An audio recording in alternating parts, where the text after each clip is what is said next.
What's up, everyone?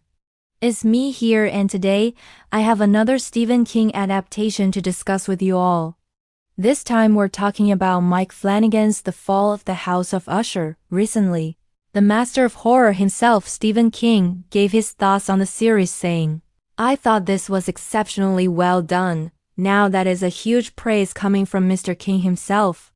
So let us talk about what makes The Fall of the House of Usher so good and if you should check it out.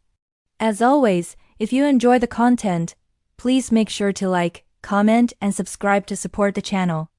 If you don't, well, you can always leave a comment telling me why I suck and then hit that thumbs down button. Let's get started. So the first thing I'm going to address is the elephant in the room, which is that The Fall of the House of Usher is not based on Stephen King's work, but rather an original story by Edgar Allan Poe. Yeah, I know. I was shocked too when I found that out. After watching the series and doing some research, I learned that while King has written stories involving Usher characters, he hasn't actually written anything based directly on Poe's work. It makes sense now because a lot of the imagery and themes are very different from your typical King story. And while there are some elements of horror, it's more of a psychological thriller. I guess what I am trying to say is that if you re-expecting something like Castle Rock or even Midnight Mass, you might be a little disappointed. With that being said, I think this show could definitely appeal to King fans. And here's why. First off, you got Bruce Greenwood reprising his role as a character who shares the same name as one of King's most famous characters, Randall Flagg. Not only does Greenwood do an excellent job as Flagg, but I think they did a great job writing the character, giving him a mysterious charm that makes him both terrifying and intriguing.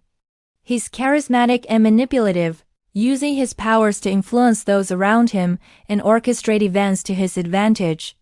And let's be honest, when you have an actor as talented as Bruce Greenwood portraying a potentially evil character, you know it's gonna be good. He just brings this air of danger and menace to the role that makes you question his every move. And the writers made him even more fascinating by incorporating subtle nods to the Dark Tower series.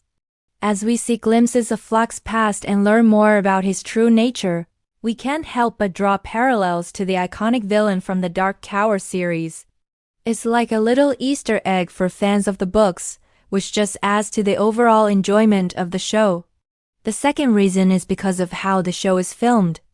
The cinematography is stunning and really gives off that classic haunted house vibe that we often see in King adaptations. There is a scene near the end of the first episode where Rod Torrance visits the home for the first time, and the camera does this slow pan across the house as the music swells. I couldn't help but feel chills down my spine. Another thing I really appreciated was how they incorporated flashbacks into the story. Unlike other shows where flashbacks can sometimes feel jarring and out of place, The Fall of the House of Usher seamlessly weaves them into the narrative. They're not just used to fill in the gaps of the story, but also to enhance our understanding of the characters and their relationships. One particular flashback involves Roderick Usher as a child witnessing the tragic death of his sister Madeline. This scene is both heartbreaking and disturbing, and it really helps us understand the psychological complexity of the character. Seeing the trauma of the past and how it continues to haunt him in the present is a powerful storytelling technique that King fans will appreciate.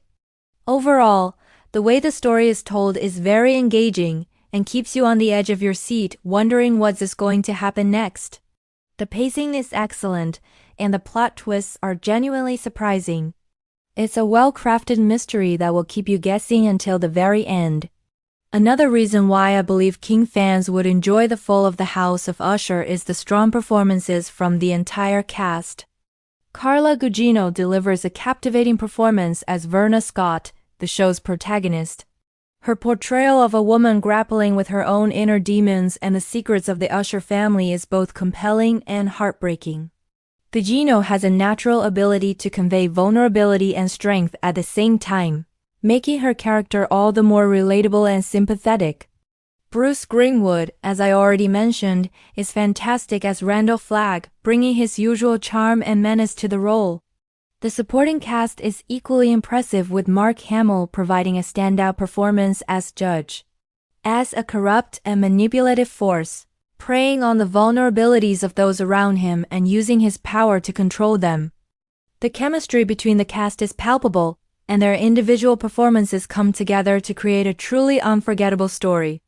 While these are the reasons why I think King fans would enjoy the series, I'd probably recommend it to anyone who enjoys a good psychological thriller. The story is well-paced and keeps you engaged from beginning to end. You don't have to be a fan of Stephen King or even horror to appreciate the suspense and intrigue of The Fall of the House of Usher. I'd probably recommend this show to anyone who enjoys shows like The Sinner or Sharp Objects. It's got that same kind of small-town mystery vibe that these shows are known for. However, if you're someone who prefers fast-paced action and special effects over character-driven storytelling, this show might not be for you. It has more of a slow burn that focuses on building suspense and atmosphere rather than delivering jump scares and gore. Now I want to hear from you guys. Have you watched The Fall of the House of Usher? What did you think? And do you agree with Stephen King's assessment that it was well done? Also, are there any other Stephen King adaptations that you want me to cover? Let me know in the comments below. Thanks for watching. I hope you enjoyed the video. If you did, please remember to like and subscribe. If you didn't, well, tell me why in the comments and hit that thumbs down button. I'll see you next time.